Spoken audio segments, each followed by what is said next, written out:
So welcome to the session on SCAIE-V, a scalable open source interface for flexible and portable ISA extensions. One of the main selling points of RISC-V over the competition is how easy it is custom instructions. In context of this talk, I will be calling these custom instructions ISA extensions, short ISAX, because the abbreviation CI, of course, has become overloaded to mean something entirely different. So for here, custom instructions are ISAXs. Custom instructions have been very useful to help meet design goals in terms of speed or power usage or other quality metrics, but it's still a high engineering effort when integrating and porting an ISAX between cores. For example, if I want to move this ISAX from a VEX RISC-V core to an Orca core or something else, it still takes a lot of effort. In my group, we have been working on an abstraction, which we call SCAIE-V, that is an abstraction layer between the cores and the actual ISAXs. SCAIE-V has a number of key features. First, it's portable. It supports cores with very different microarchitectures. For example, when I look at some core configurations, even for the pipeline cores, there exists difference in terms of the number of pipeline stages where memory and branch instructions are actually being processed. Other cores, like the Pico RV32, are not even pipelined. They are tuned high-frequency FSMs that do not have this pipeline structure and require a completely different interface for these ISAXs. So we want to be portable across all of these different cores, and many more of those are just examples, and different core microarchitectures. Second, we want to be scalable. The cost of using our interface should scale with the features that are actually required by the ISAXs we want to attach. We want to offer very low overhead for simple combinational, you could call them R-type ISAXs, but still support more complex ISAXs, for example, multi-cycle instructions or decoupled execution. And only if we need these more complex features are we willing to pay the extra cost in our interface. Next, the interface is supposed to be flexible. What does that mean? We want to enable the SCAIE-V interface to adapt between the core and the ISAX microarchitectures. One aspect of this is to reschedule operations between both of those microarchitectures. For example, in an ISAX, we might have the requirement that we want to read an operand from the register file in stage 3, but the base pipeline only performs that operation in stage 2. This rescheduling that we support allows us to split long delays by moving more complex or spreading more complex operations across multiple pipeline stages, and we will be able to reuse existing pipeline resources. That will be visible in the benchmarks I'm going to show later. In addition to these base features, we also have more advanced features for those use cases that need them. First, we have decoupled execution. So we can run a multi-cycle ISAX outside of the core pipeline. This carries a number of challenges. The two key ones are, one, we now need a mechanism to dynamically resolve data dependency. So when an instruction in the main pipeline is reading the target register of a decoupled instruction, we need to make sure that the main pipeline is stalled before continuing until that data is actually available. This is achieved by optionally inserting a scoreboard mechanism or using the core scoreboard, assuming it has one. The second thing we have to address is that there will be a case when there is a conflict when an instruction in the main pipeline wants to write back its result, and a decoupled ISAX has just finished and also wants to write back its result. In this case, we need to insert logic to arbitrate these write-backs. The second more advanced feature are custom control flow instructions. So in contrast to many of the existing core extension interfaces, like Open Hardware Group's Core5 XAF, for example, we want to be able to create custom control flow, enabling, for example, the use of conditional instructions that branch depending on ISAX internal state registers. In this case, SCAIE-V will be able to automatically insert the pipeline flush logic for these custom control flow instructions so that the rest of the core still operates correctly. We are still intensively working on the system. For the RISC-V summit here, a brief snapshot is that we are currently working on a cleaned up version. So all of this is available in GitHub. I will show a link later. That we are currently working a cleaned up version where we do some refactoring. After basically having had a year to intensively work with SCAIE-V, it turns out we can refactor SCAIE-V itself into 3 key parts. One is the SCAIE-V core abstraction layer, which hides many core specifics. Then the SCAIE-V framework, which includes common services such as the scoreboard or the arbitration and flush logic generation. This is independent of most of the core specifics because those are hidden behind the abstraction layer. And then we have the, let's call it user-facing interface, which we call skiff, which is the interface between the SCAIE-V framework and the actual ISAX hardware. Let's take a brief look at the skiff interface here, and this is a very simple interface. For example, if an ISAX wants to read operands from the register file, there are a couple of signals to do that. If it wants to indicate the right data that needs to be written back to a destination register, very simple interface.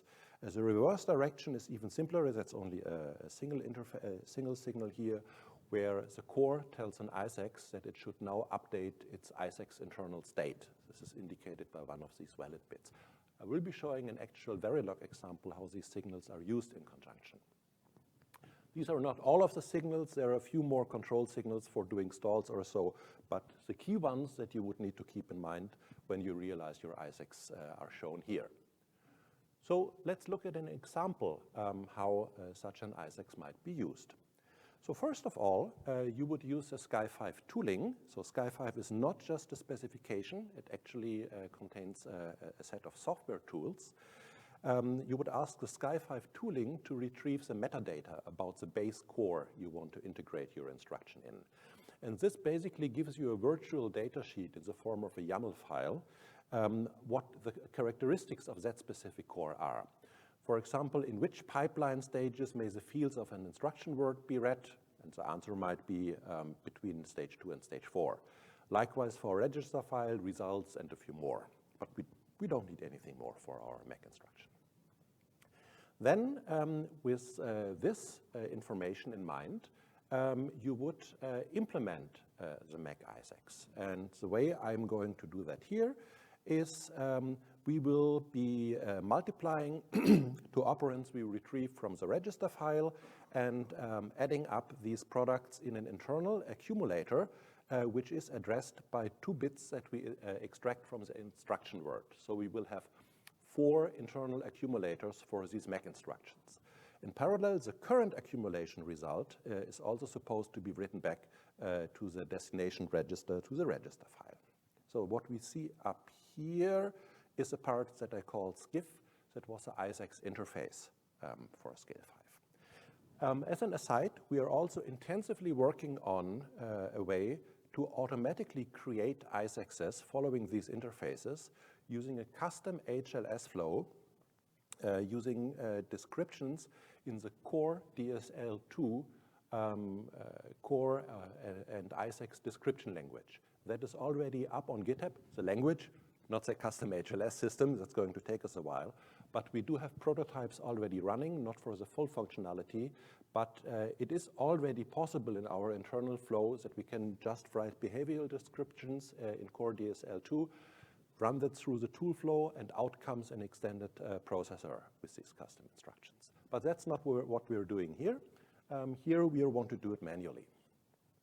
So after I have decided on the microarchitecture I'm going to use for my Mac instruction, I'm going to inform the SCAIE-V tooling which signals we actually require and in which cycles.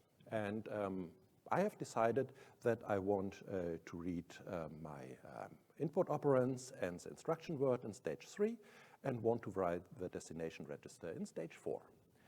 And that is provided to the to the SCAIE-V tooling, either as a YAML file or an active interface that allows the integration of this subflow into another automatic tool. That's what I'm going to show later. And out comes the automatically generated SCAIE-V logic that uses exactly the customized skiff that I need to integrate that specific ISAX that interfaces with the rest of the core. I want to show a bit of source code here so that you can see behind the curtain what's going on. As I said, I'm going to use the active API, not the YAML-based interface, the active API, which we currently support in Java. For the Mac operation, I actually do require two custom instructions, one to clear a certain accumulator and one to perform the actual Mac operation. So I make these known to the SCAIE-V tooling, the Mac operation with the required instruction code, the Mac clear operation with the required instruction code. Then I tell the SCAIE-V tooling the scheduling information that I have decided on. Don't worry that these stage numbers here are one less than the ones I just showed. As you can imagine, SCAIE-V internally, of course, uses zero-based stage numbering. So this is actually stage 3 and stage 4 in the example I just showed. So I do that for both of my instructions, the Mac clear instruction and the Mac instruction. By this point, I have completed describing the hardware underlying the ISAX to the SCAIE-V tooling, and I can tell the system to generate a SCAIE-V interface, in this case targeting the VEX RISC-V configured for 5 stages. Now actual verilog, something I have seen not too often on this summit. I would have prepared some of the talks to be more technical, to be quite honest, so some verilog here. We only need a single verilog module to describe both of these custom instructions. They are hidden behind this common skiff interface, and the main difference between the instructions is that I have different valid stages, where the base pipeline tells me it is now okay for the ISAX to update its internal state. So let me jump down to a few highlights here. Here we have the 4 accumulators that I mentioned. And for the Mac clear operation, when the core tells me, okay, it is now okay for the Mac clear instruction to update its internal state, and the underlying base core is not stalled, the ISAXs, since these are not executing in a decoupled fashion, have to respect the core's stall signals, just leads to that specific accumulator selected by the 2 bits I extracted from the instruction word to be zeroed. Likewise, for the actual Mac operation, I just update the internal state, namely the accumulator that is selected by the 2 bits in the instruction word, and I put out the current accumulation result to be written back into the destination register. Note that I do not have to deal with the actual register write operation. All of that is handled by the SCAIE-V layer in there. And that's good that I have to do that. Remember, this write-back can get more complicated when I have decoupled instructions and multiple instructions compete about writing back their results to the destination registers in the same cycle. So there's more going on behind the curtain than what is shown here. As basically all abstractions do, SCAIE-V does have a cost. We are in the hardware business, so nothing comes for free. So let's look at the area requirements for the interface for various ISAX functions. This is measured on a VEX RISC-V on a Zinc FPGA. I'll give ASIC numbers a bit later. This is a core without any ISAXs. And I have, for presentation purposes here, picked out a couple of sample ISACs that demonstrate different capabilities of the interface.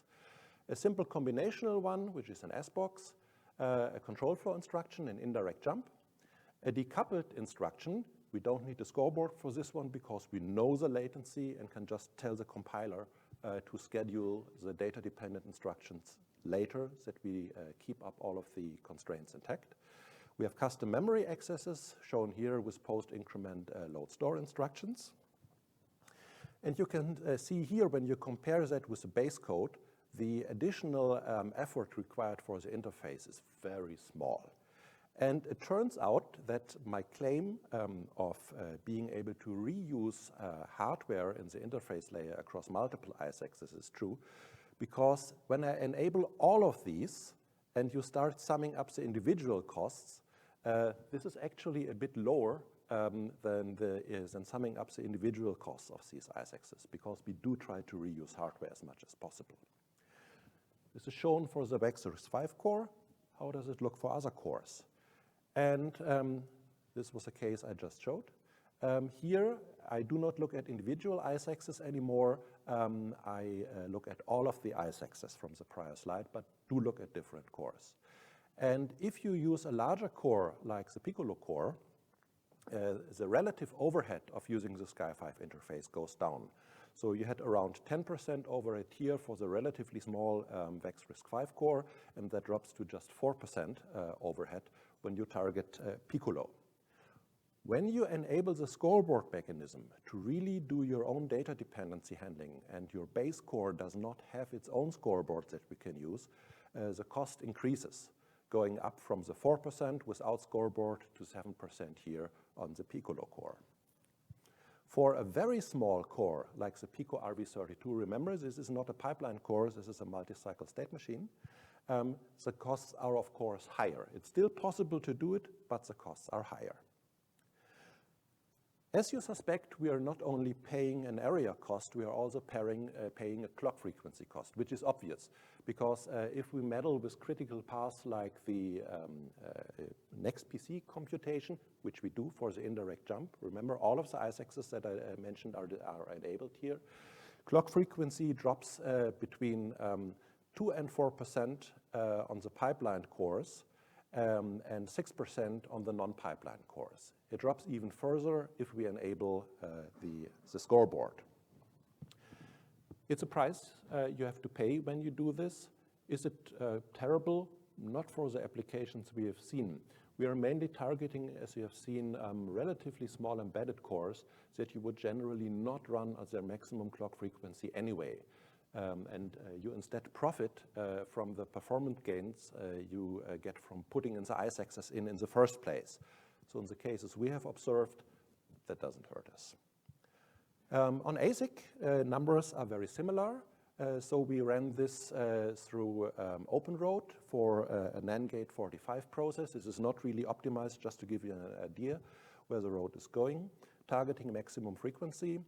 And we observe roughly 10% of area overhead. Again, the interface has now all ISAXs enabled, including control flow, memory accesses, decoupled execution.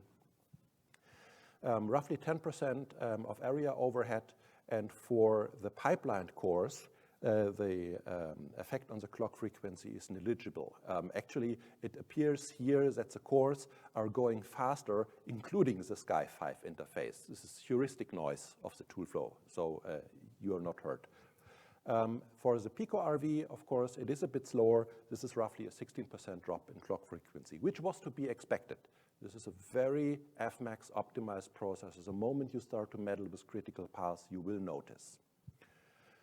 So coming to a close, we are currently working on integrating SCAIE-V into more complex cores, starting with Open Hardware Group CVA5, which is a single issue in order pipeline, but which does have parallel execution units. So our SCAIE-V units would end up here in that parallel part of the pipeline.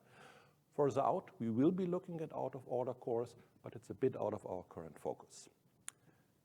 Is all of this only academic pie in the sky musings? No. It's actually commercially supported. The interface is supported in Minres Technologies, TGC series, of course, and we had the initial tape out on the first chip using this. This was done on GlobalFoundries 22FDX process. The chip can run between 20 and 700 megahertz of clock frequency. And in terms of ISAXs, we put in a handful of specialized ISAXs for ML functions required for an automotive application domain. So if you're more interested in SCAIE-V, do take a look at GitHub. There is a fully functional version available. That's not the cleaned up refactored version that we're working on, but it's fully functional.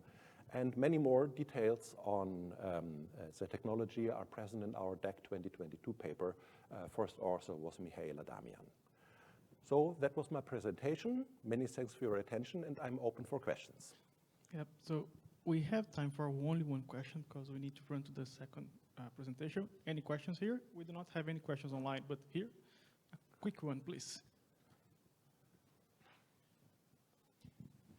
Thank you. I am familiar with the VexRisk CFU plugin, so I was wondering if the SCAIE-V layer is stacked on top of the extension interface that's already there, or if you have modified the CFU we are intensively using the plugin mechanism of the VexRisk-V, which actually made it a very suitable core for this experimentation because of the entire plugin mechanism. But we want to make sure our concepts also apply to non-plugin enabled cores. That's why we looked at the rest. But yes, we do use the plugin stuff a lot. Thank you very much.